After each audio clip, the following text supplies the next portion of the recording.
Hey, welcome to True-Moto-Resto, and in this video we're going to try and get the CBX750 started. This is part 9, and I've got my fingers crossed. I'm hoping it works.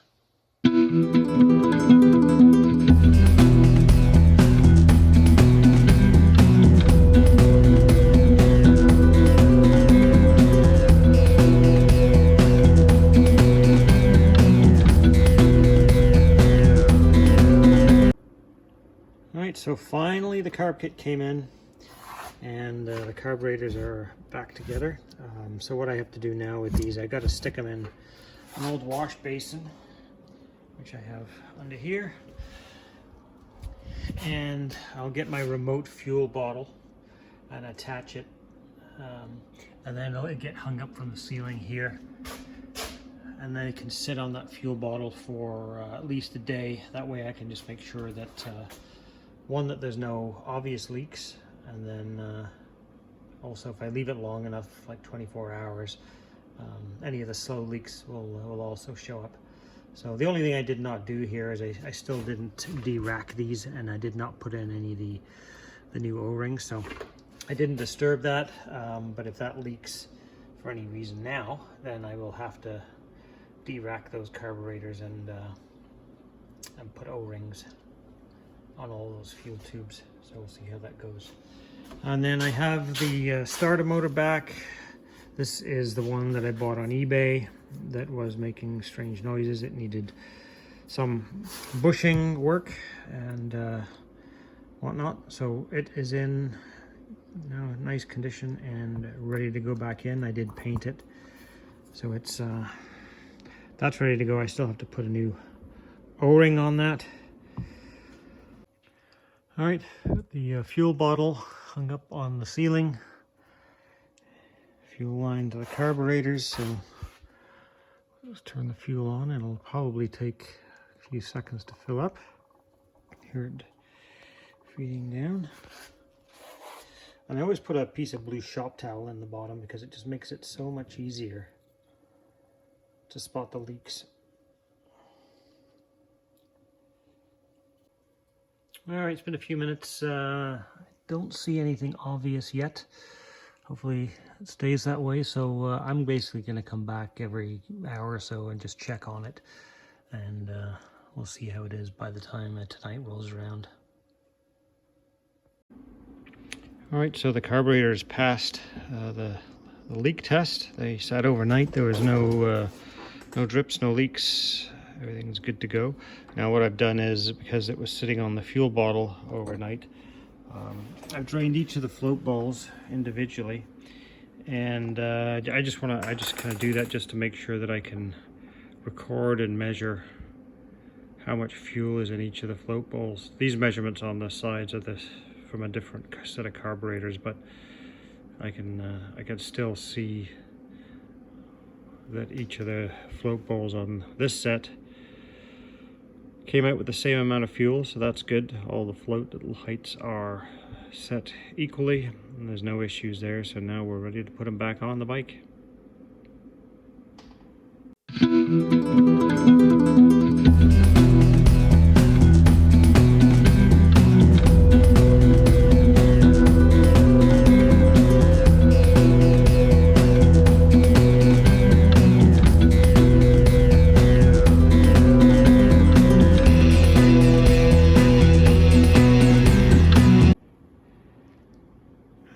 So it's going back together.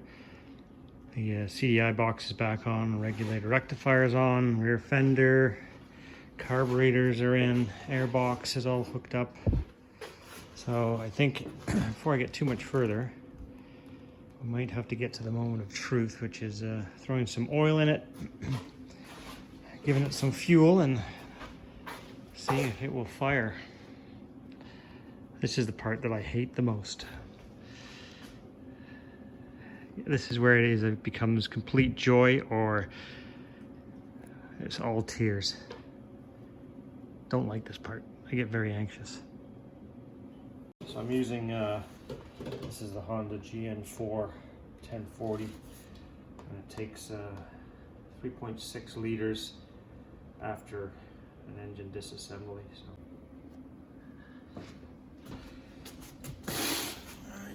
finish attaching the starter.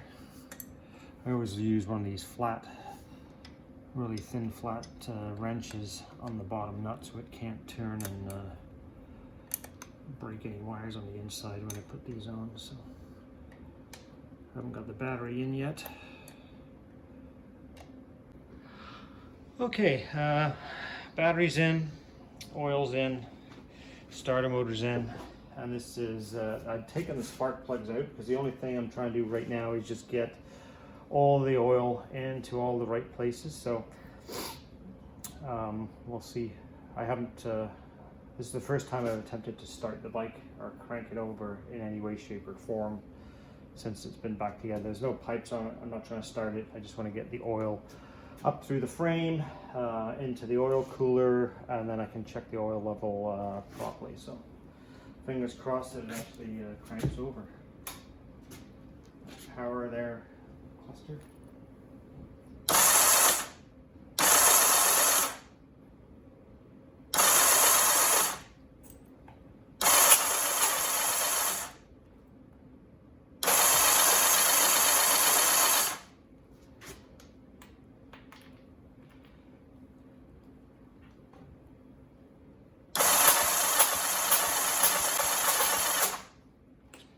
Yeah, it's cranking over okay. It doesn't sound like it is. Scared me for a second, holy shit. But everything's cranking over. The plugs are out. The pistons are going up and down. You can probably hear it puffing against my my fingers when I put some pressure over the board. I do have spark, which is good because I got a shock off the boot there.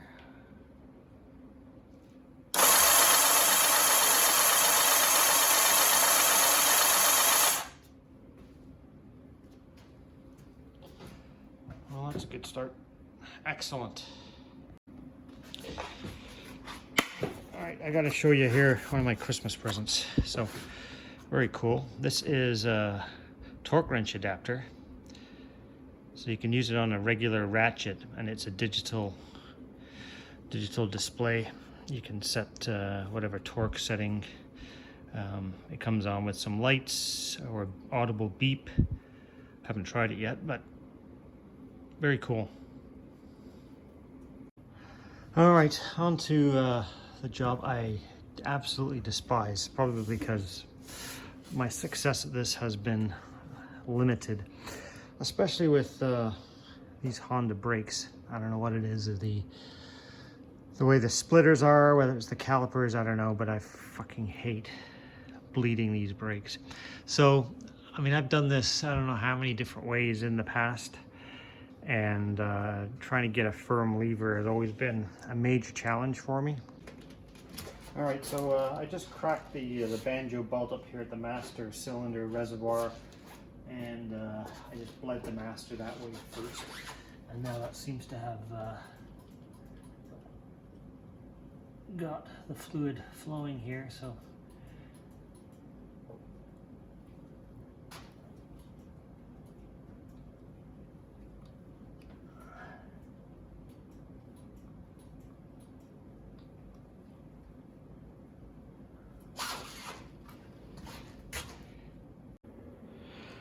all right, well, I've got the brakes, I would say kind of 80-90% of the way there, but the lever's not as rock hard as I would like it to be. And now that could be just a function of the fact that I still have the old shitty brake lines on here, the rubber ones. And I mean, I'm not really going to ride this bike. I've got far too many bikes and a lot of them just don't get ridden, but I still would like it to be functional. So for now, anyway, there's no more air that I can get out of those lines. They're coming through clean. Master cylinder was bled. That seemed to be part of my problem. I wasn't getting any fluid flow, so I cracked this banjo bolt as I was squeezing the lever and forced all the air out until it was brake fluid coming out of there. Tightened it back up, and then I started to do much more of a rapid bleed down at the calipers using the lever and cracking the bleed nipple, and that seemed to go a lot better. So we'll leave I've got the lever tied back for now, just in case there's any other additional air in the line, and that might help just to firm it up a little bit, but we'll see. That's good for now, and now I'll move on to the back brake.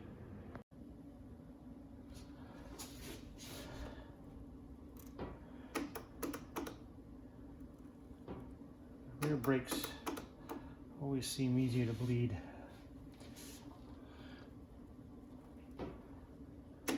than the front ones. All right, so the brakes are bled, and now next step is I think I'm going to throw the exhaust system on, and then might be ready to give it a go at firing it up. All right, so the exhaust system is now back on. I did not video the whole process of installing this thing, which is probably just as well because I spent an exorbitant amount of time trying to get these things fitted up. It was a huge pain. I guess if I had to do it again, putting them back on, maybe, I don't know if it'd take me any less time, but it took me close to 2 hours because for some reason I couldn't get the headers seated properly. I had to block it up underneath on some wood, and then had to gradually kind of bring the pipes up at the back, and the headers wouldn't seat unless the pipes were all the way up. And if you put the pipes all the way up before you seat the headers, you can't get them past the wheel and the crossbar and everything. So maybe the easy way to do it in the future is to actually take the front wheel off to do it. But anyway, eventually I got it. There was a lot of swearing, cursing, taking it off, putting it on, taking it off, putting it on. It went on and on and on for 2 hours, and nobody needs to see that kind of nonsense. So probably just as well that I forgot to video it, but anyway, they're on, and that's the end of that, I hope.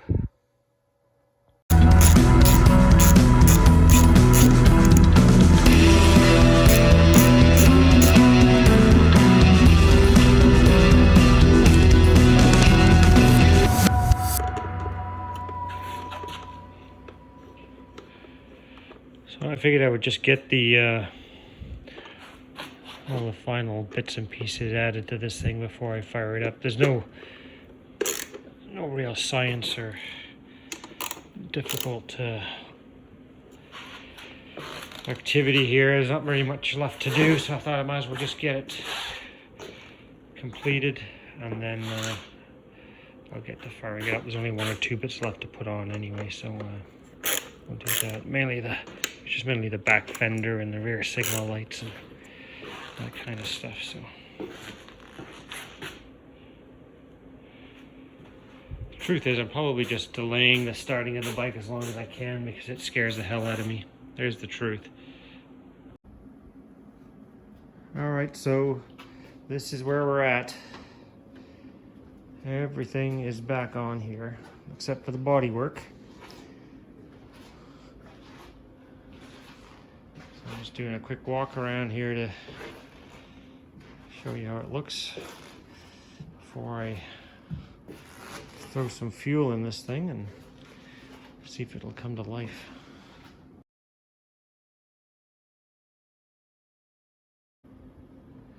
All right, so the moment is finally here. I'm going to try and start the bike. So what I've got here is I've got my remote fuel bottle attached from the ceiling down to the fuel intake. I did plug, this is the vacuum line for the fuel petcock on the tank, so I just plugged that up temporarily. And normally I would like to fire the bike up closer to the door, but I've got all kinds of stuff in the way, so I just opened the door at the back, and I've got a window open at the front, so I'm not going to be able to leave it running for too long today, if it, I'm supposing it starts. So yeah, here we go.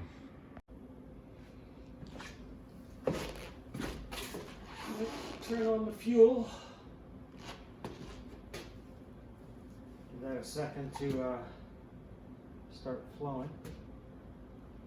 Just double check for any leaks or anything. There we go. Choke on. Clutch in.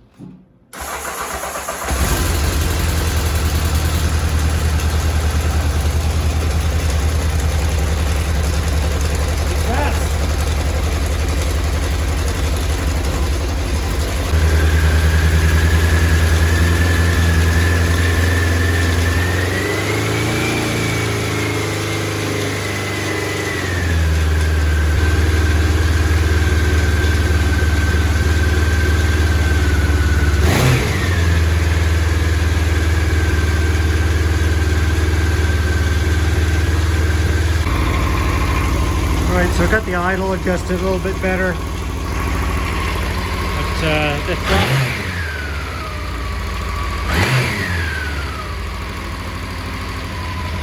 seems to quieten down a little bit, but I can still hear a little bit of a rattle.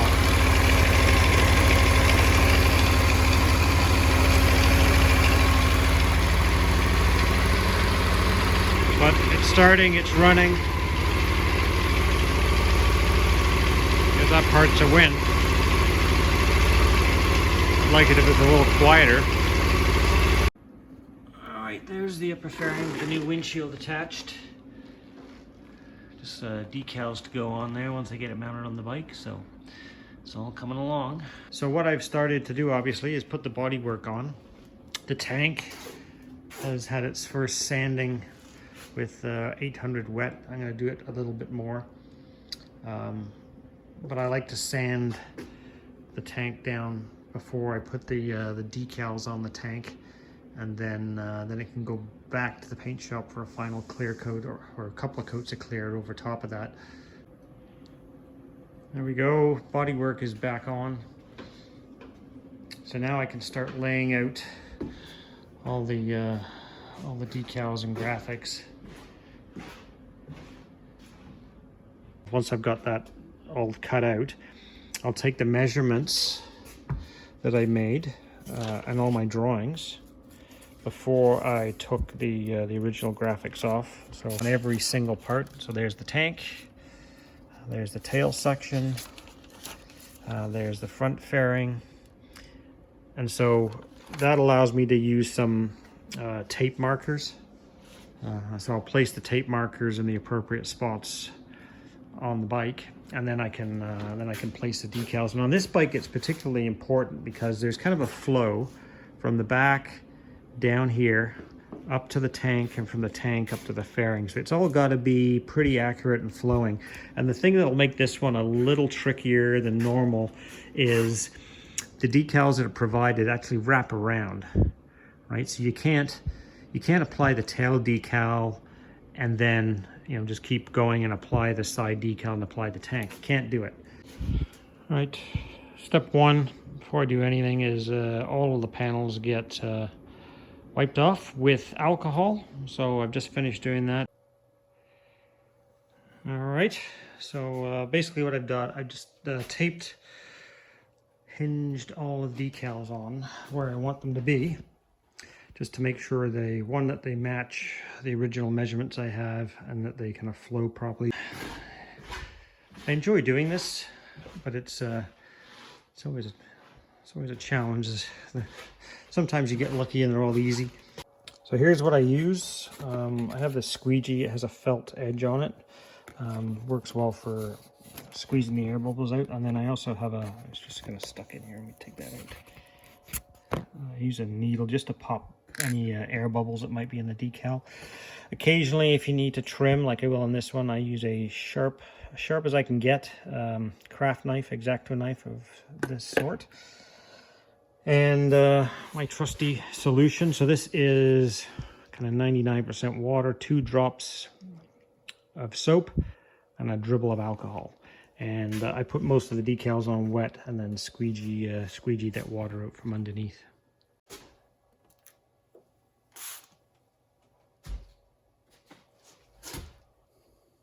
There we go.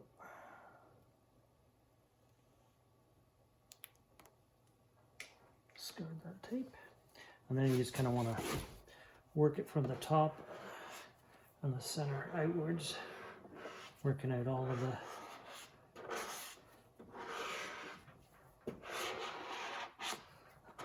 these smaller ones are much easier.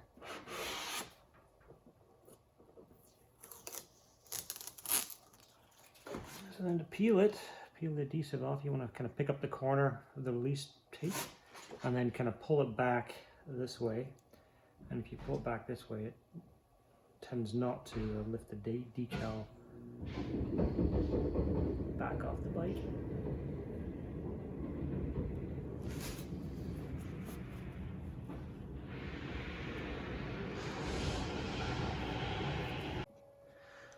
All right, so with the fairing the front fairing here, because these are all going to overlap and kind of wrap around. I don't want this getting wet, so I've just kind of got it pinned back here on both sides, and then I can apply these decals on the front fairing both sides, and then I'm going to remove the fairing, and then I can properly take care of this this tank.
So I got the tank decals done.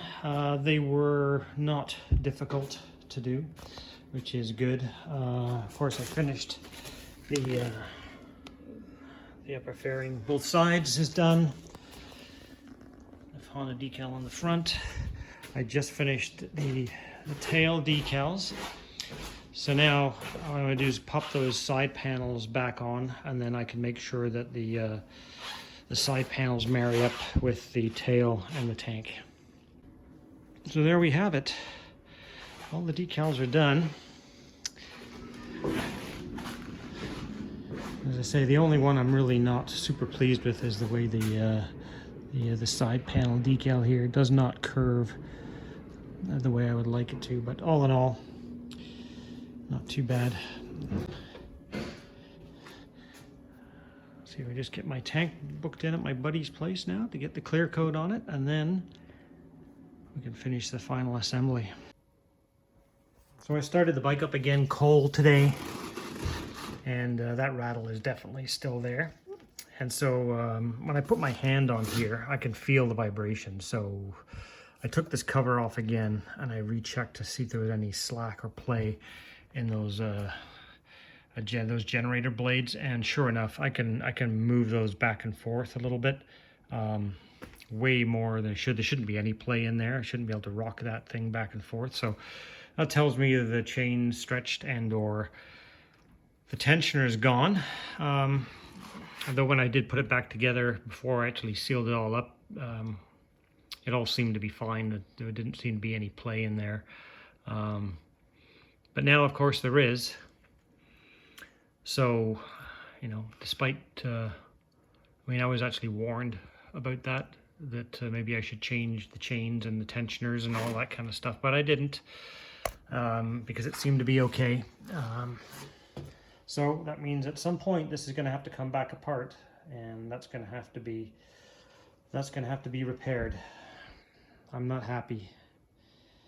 So this bike will sit in the corner for a while, a long while, because I'm not motivated to do it right now. I've got other things I want to get to, and it can sit there in the corner and think about what it's done. Man, I'm pissed off. Nothing worse than getting through a big project like this and then having to redo it. So maybe I'll learn a lesson. Maybe I won't be such a cheap ass and go through everything properly every time. But you know, it's a fine line between sticking to a budget and being foolishly cheap. In this case, it appears that I was foolishly cheap. Remind me again why I do this for a hobby. Golly.